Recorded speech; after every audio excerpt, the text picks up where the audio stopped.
what's happening in Iran and why must Iran bow the knee? What is the reason? Is this a political war over oil and over terrorism, or is this a religious war? Well, the Iranians are Shia Muslims, and the rest of the Arab world are Sunni Muslims. What's the difference? What's the difference between a Sunni Muslim and a Shia Muslim? They both base their teachings on the Quran, so they both have the same aspirations. They both want Sharia law. So they're all agreed on all of those issues, but there's one tiny little issue that's problematic. And that is that Shia Muslims believe that their mullahs, their leaders, like Khomeini or whoever they were called and will be called, are direct blood descendants of Muhammad. And therefore they are the true representatives of Islam and acknowledge no other religion but Islam, and have to, by their creed, eliminate all infidels, that is, anybody that is Christian or Jewish or non-Islamic. That is Shia. Whereas Sunni doesn't recognize the leaders in Islam as being necessarily of the direct line from Muhammad, but anyone that is chosen to be a leader is accepted. The Sunnis have accepted the Abrahamic Accord.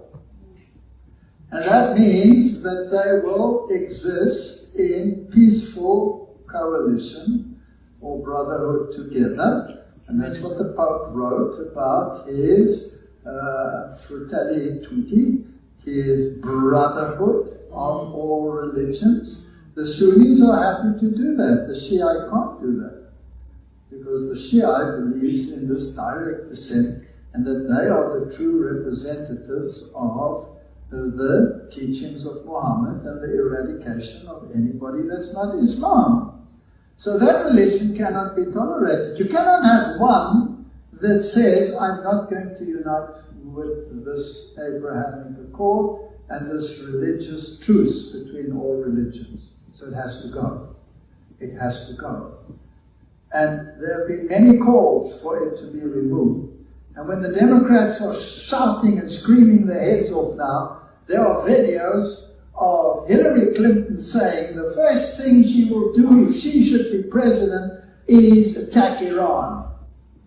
Now she's saying exactly the opposite. So let's hear what Graham has to say on the issue, and then you will understand what this is all about. Listen carefully.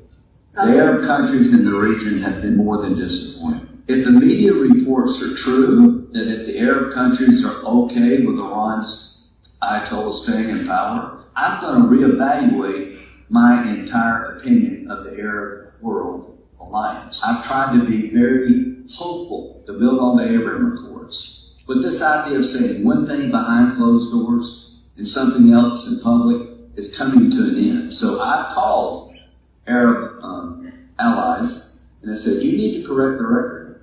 If you don't understand this is the biggest moment for change since the fall of the Berlin Wall, you're missing a lot. This is a religious war. Who wins it at the end of the day? Do the radical Islamic terrorists who want to kill all the Jews because God told them to? What we're facing right now is a moment of decision that will set the course of the future of the Middle East for 1,000 years. Did you get that? For how long is it going to set the course? For the millennium. These are the dominionists of the United States of America. These are the ones that have the power at the moment. They have their king, their president, who they call Cyrus, and who they call Constantine, and who they praise, and they want no king but Caesar. And this is a religious war. And anybody who refuses to accept the authority of the system becomes the enemy of the state.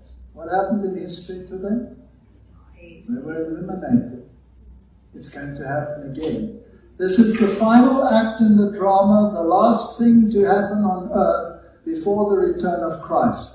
You have this opportunity and no further opportunity to accept the dominion of Christ, His law, His word, or that of the various churches in ecumenical councils with the Roman Catholic Church with their creeds, which contradict the word of God, or you can be eliminated. That's your choice.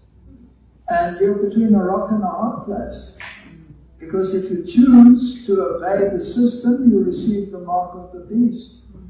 You pay homage to Rome, and you will be destroyed by God. Or you can choose God's way, and you will be destroyed by the beast and his image, that which rules like you rule, in other words, through the power of the state. And the only one who can help you is who? Jesus. Jesus. So your salvation will have to be 100% by faith. 100% by faith.